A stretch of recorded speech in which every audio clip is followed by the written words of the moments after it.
The Secret Garden by Frances Hodgson Burnett. Chapter 24. Let Them Laugh. The secret garden was not the only one Dickon worked in. Round the cottage on the moor there was a piece of ground enclosed by a low wall of rough stones. Early in the morning, and late in the fading twilight, and on all the days Colin and Mary did not see him, Dickon worked there, planting or tending potatoes and cabbages, turnips and carrots and herbs for his mother. In the company of his creatures he did wonders there, and was never tired of doing them, it seemed. While he dug or weeded he whistled, or sang bits of Yorkshire moor songs, or talked to Soot or Captain or the brothers and sisters he had taught to help him. "We'd never get on as comfortable as we do," Mrs. Sowerby said, "if it wasn't for Dickon's garden. Anything'll grow for him. His taters and cabbages is twice the size of anyone else's, and they've got a flavour with 'em as nobody's has." When she found a moment to spare she liked to go out and talk to him. After supper there was still a long, clear twilight to work in, and that was her quiet time. She could sit upon the low, rough wall and look on and hear stories of the day. She loved this time. There were not only vegetables in this garden. Dickon had bought penny packages of flower seeds now and then, and had sown bright, sweet-scented things among gooseberry bushes and even cabbages, and he grew borders of mignonette and pinks and pansies and things whose seeds he could save year after year, or whose roots would bloom each spring and spread in time into fine clumps. The low wall was one of the prettiest things in Yorkshire, because he had tucked moorland foxglove and ferns and rock-cress and hedgerow flowers into every crevice, until only here and there glimpses of the stones were to be seen. "All a chap's got to do to make 'em thrive, mother," he would say, "is to be friends with 'em for sure. They're just like the creatures. If they're thirsty, give 'em drink, and if they're hungry, give 'em a bit of food. They want to live same as we do. If they died, I should feel as if I'd been a bad lad and somehow treated them heartless." It was in these twilight hours that Mrs. Sowerby heard of all that happened at Misselthwaite Manor. At first she was only told that Mester Colin had taken a fancy to going out into the grounds with Miss Mary, and that it was doing him good.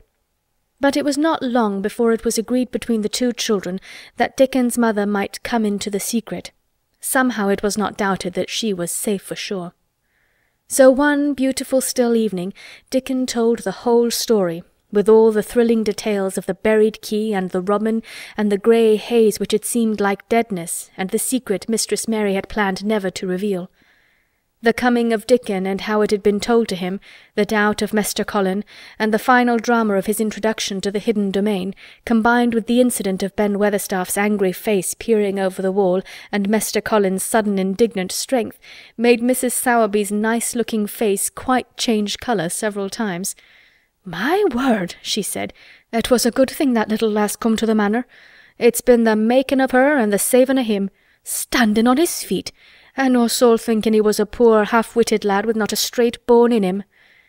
She asked a great many questions, and her blue eyes were full of deep thinking.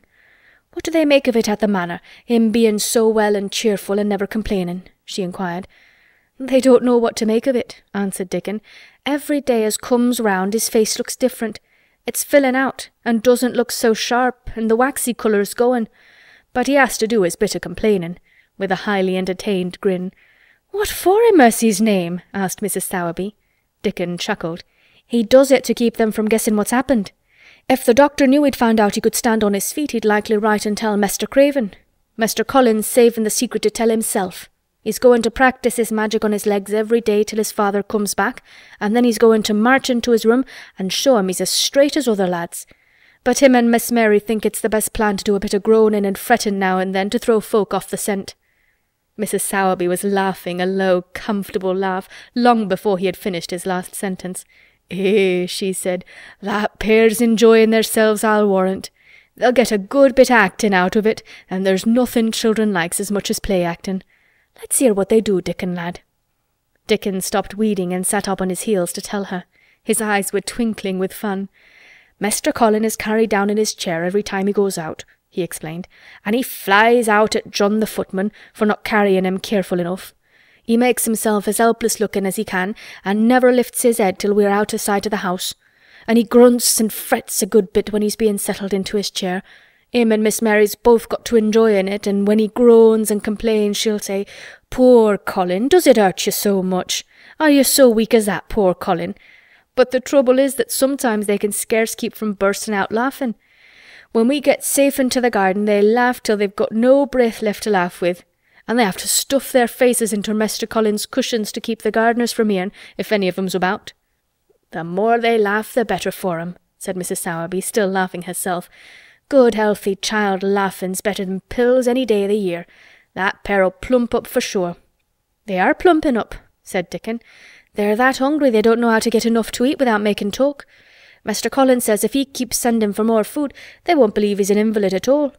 Miss Mary says she'll let him eat her share, but he says that if she goes hungry, she'll get thin, and they mun both get fat at once."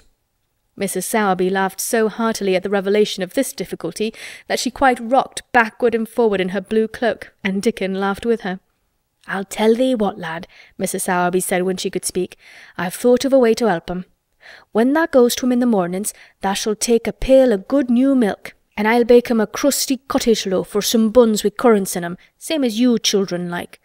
Nothing's so good as fresh milk and bread. Then they could take off the edge of their hunger while they were in the garden, and the fine food they get indoors 'ud polish off the corners." "Eh, mother," said Dickon admiringly, "what a wonder tha'rt. Thou always sees a way out of things. They was quite in a pother yesterday. They didn't see how they was to manage it without ordering up more food. They felt that empty inside. They're two young uns, growing fast, and health's coming back to both of 'em. Children like that feels like young wolves, and food's flesh and blood to 'em," said Mrs. Sowerby. Then she smiled Dickon's own curving smile. "Eh, but they're enjoying themselves for sure," she said. She was quite right, the comfortable, wonderful mother creature, and she had never been more so than when she said their play-acting would be their joy. Colin and Mary found it one of their most thrilling sources of entertainment. The idea of protecting themselves from suspicion had been unconsciously suggested to them first by the puzzled nurse, and then by Dr. Craven himself. "Your appetite is improving very much, Master Colin," the nurse had said one day. "You used to eat nothing, and so many things disagreed with you." "Nothing disagrees with me now," replied Colin, and then, seeing the nurse looking at him curiously, he suddenly remembered that perhaps he ought not to appear too well just yet. "At least, things don't so often disagree with me.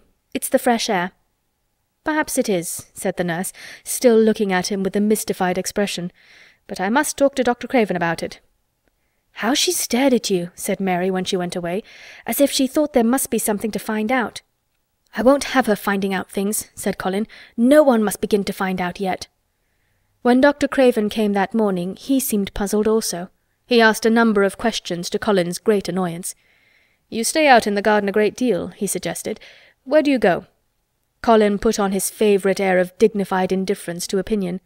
"I will not let anyone know where I go," he answered. "I go to a place I like. Everyone has orders to keep out of the way. I won't be watched and stared at, you know that."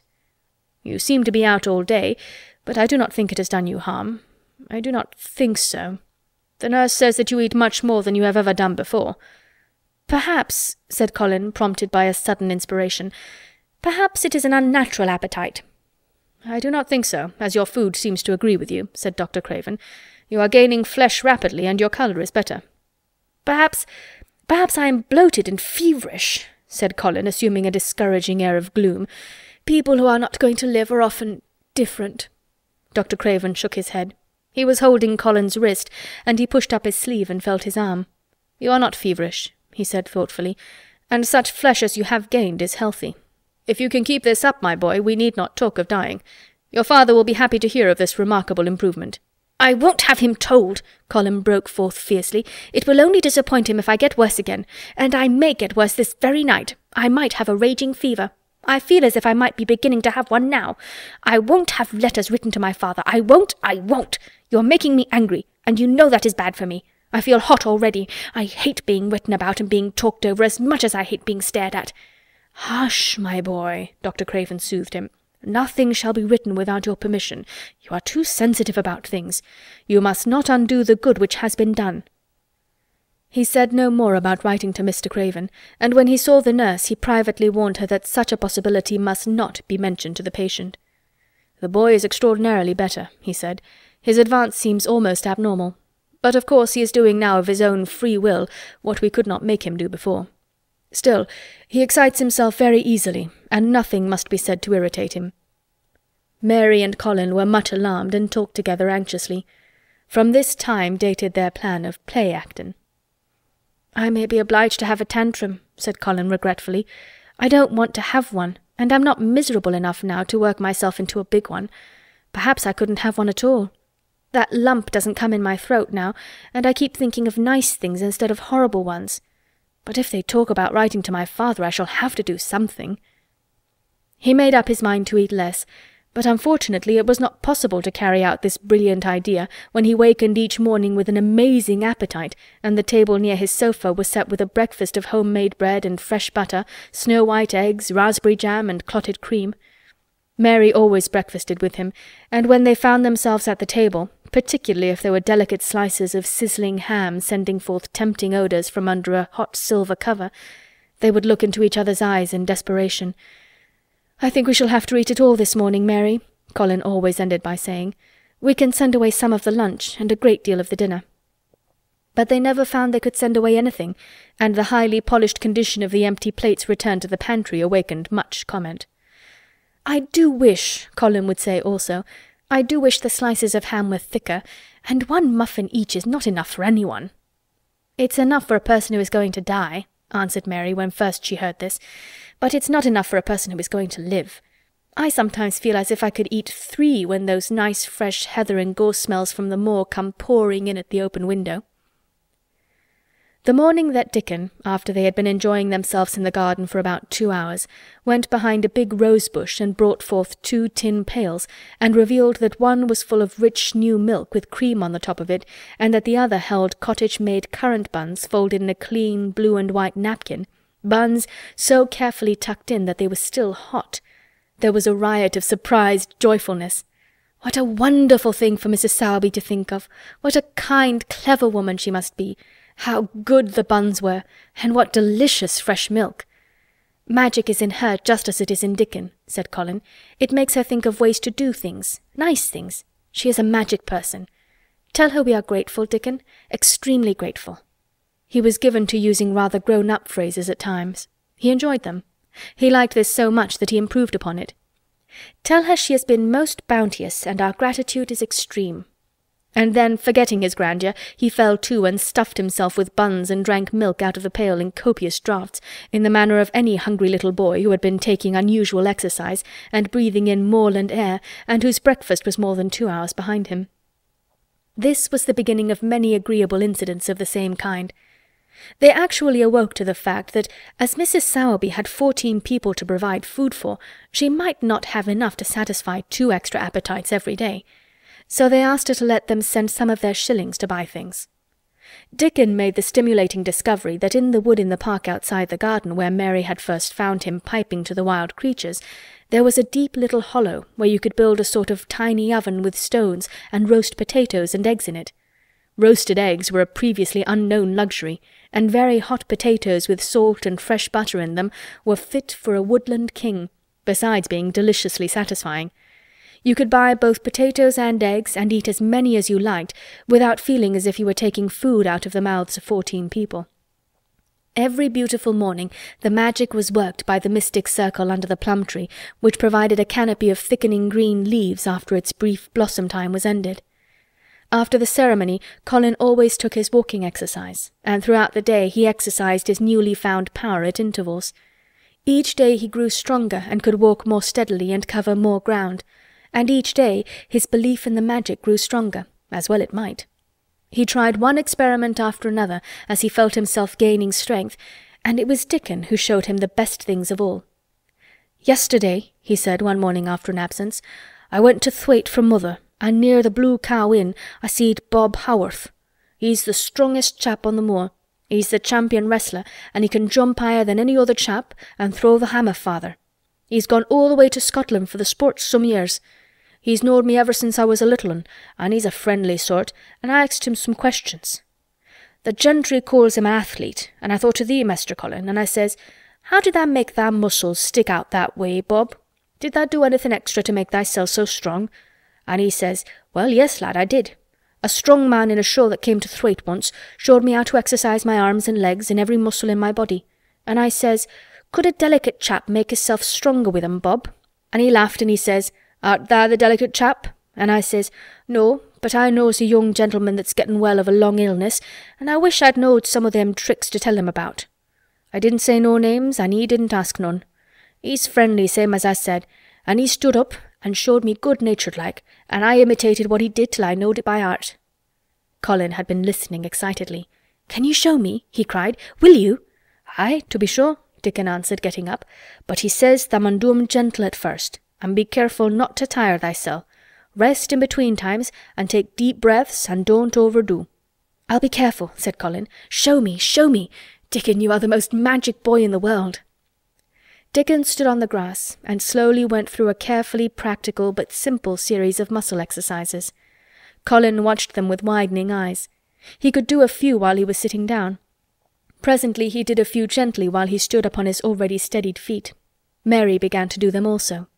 Soot, who was watching the performance, became much disturbed, and left his branch and hopped about restlessly because he could not do them too.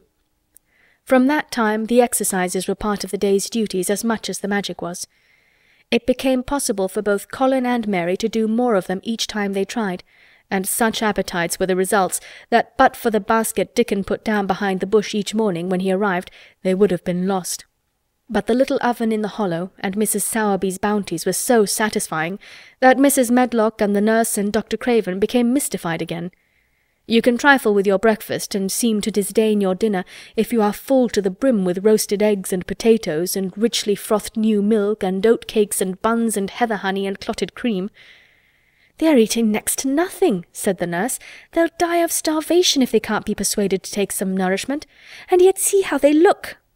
"Look!" exclaimed Mrs. Medlock indignantly. "I'm moithered to death with them. They're a pair of young Satans. Burst in their jackets one day, and the next turning up their noses at the best meals the cook can tempt them with. Not a mouthful of that lovely young fowl and bread sauce did they set a fork into yesterday, and the poor woman fair invented a pudding for them, and back it sent. She almost cried. She's afraid she'll be blamed if they starve themselves into their graves." Dr. Craven came and looked at Colin long and carefully. He wore an extremely worried expression when the nurse talked with him and showed him the almost untouched tray of breakfast she had saved for him to look at. But it was even more worried when he sat down by Colin's sofa and examined him. He had been called to London on business, and had not seen the boy for nearly 2 weeks. When young things begin to gain health, they gain it rapidly. The waxen tinge had left Colin's skin, and a warm rose showed through it. His beautiful eyes were clear, and the hollows under them and in his cheeks and temples had filled out. His once dark, heavy locks had begun to look as if they sprang healthily from his forehead, and were soft and warm with life. His lips were fuller and of a normal colour. In fact, as an imitation of a boy who was a confirmed invalid, he was a disgraceful sight. Dr. Craven held his chin in his hand and thought him over. "I am sorry to hear that you do not eat anything," he said. "That will not do. You will lose all you have gained, and you have gained amazingly. You ate so well a short time ago." "I told you it was an unnatural appetite," answered Colin. Mary was sitting on her stool near by, and she suddenly made a very queer sound which she tried so violently to repress that she ended by almost choking. "What is the matter?" said Dr. Craven, turning to look at her. Mary became quite severe in her manner. "It was something between a sneeze and a cough," she replied with reproachful dignity, "and it got into my throat." "But," she said afterward to Colin, "I couldn't stop myself. It just burst out because all at once I couldn't help remembering that last big potato you ate, and the way your mouth stretched when you bit through that thick, lovely crust with jam and clotted cream on it." "Is there any way in which those children can get food secretly?" Dr. Craven inquired of Mrs. Medlock. "There's no way unless they dig it out of the earth or pick it off the trees," Mrs. Medlock answered. "They stay out in the gardens all day and see no one but each other. And if they want anything different to eat from what's sent up to them, they need only ask for it." "Well," said Dr. Craven, "so long as going without food agrees with them, we need not disturb ourselves. The boy is a new creature." "So is the girl," said Mrs. Medlock. "She's begun to be downright pretty since she's filled out and lost her ugly little sour look. Her hair's grown thick and healthy-looking, and she's got a bright colour." The glummest, ill-natured little thing she used to be, and now her and Master Colin laugh together like a pair of crazy young ones. Perhaps they're growing fat on that." "Perhaps they are," said Dr. Craven. "Let them laugh." End of chapter 24.